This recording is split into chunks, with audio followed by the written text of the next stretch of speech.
Now this year, Beijing is hosting the meeting of BRICS emerging economies. The five nations, Brazil, Russia, India, China and South Africa, they account for more than 40% of the global population and nearly a quarter of the world's GDP.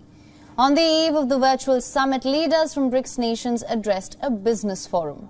The summit comes amid a raging war in Eastern Europe. In a speech ahead of a virtual summit with other BRICS leaders, Chinese President Xi Jinping warned against expanding military ties.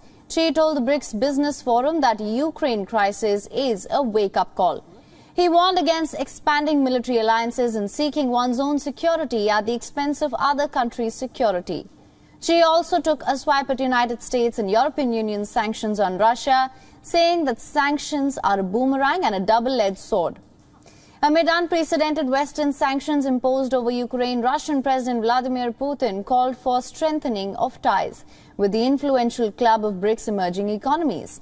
After the Kremlin sent its troops into Ukraine, the West imposed sweeping sanctions on Russia, including restrictions on imports of its oil. Russia is now redirecting its trade flows and oil exports towards the BRICS countries. The barrage of Western sanctions has pushed Putin to seek new markets and strengthen ties with countries in Africa and Asia. Putin said that the discussions were ongoing. The opening of Indian chain stores in Russia and also on increasing the share of Chinese automobiles in the Russian market.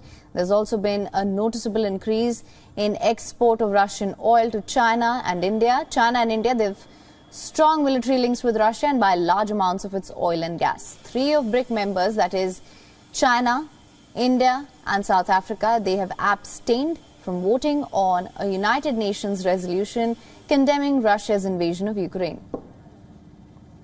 Важно, что, несмотря на все проблемы и трудности, деловые круги БРИКС последовательно расширяют взаимовыгодные связи в торговой, финансовой и инвестиционной сферах.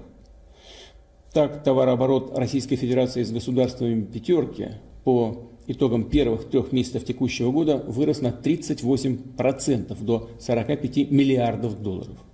И, конечно, активно занимаемся переориентацией наших торговых потоков и внешнеэкономических контактов на надежных международных партнеров и, в первую очередь, на страны БРИКС.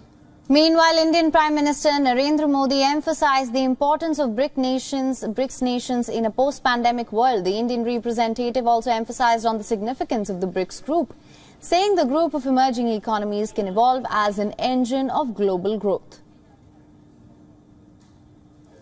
BRICS की स्थापना इस विश्वास से हुई थी कि emerging economies का यह समूह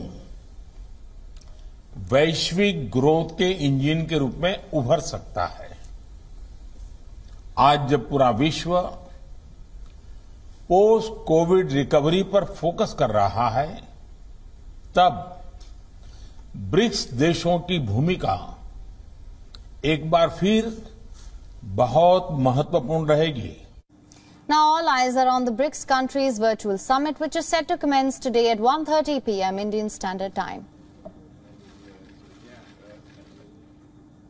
And for more on this, our principal diplomatic correspondent Siddhant Sibal brings us the latest from New Delhi. Let's listen in.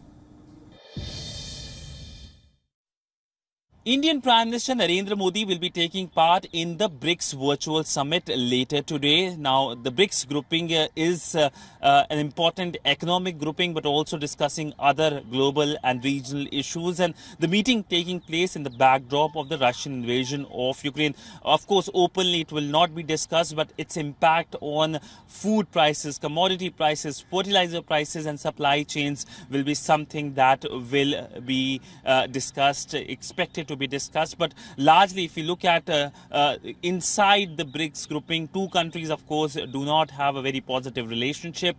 India and China. The Chinese assertiveness, the aggression at the line of actual control is something that has led to a downward trajectory in the relationship. But India and China, India and, of course, Russia have good relationship, while India and China do not have a very good relationship. Russia will be keen to use this grouping serving as a platform to engage with other world leaders, while its engagement with the West has been falling because of the invasion that has happened. We saw at the BRICS Business Forum how the Russian President Vladimir Putin talked about opening up of Indian retail chains in Russia, talks going on for that, and of course talking about how India and China have emerged as a major importer of Russian crude oil. So a lot of things expected to happen, and of course the joint statement will be keenly awaited. With video journalist Chandrasekhar Siddhant Sibbal for WION in New Delhi.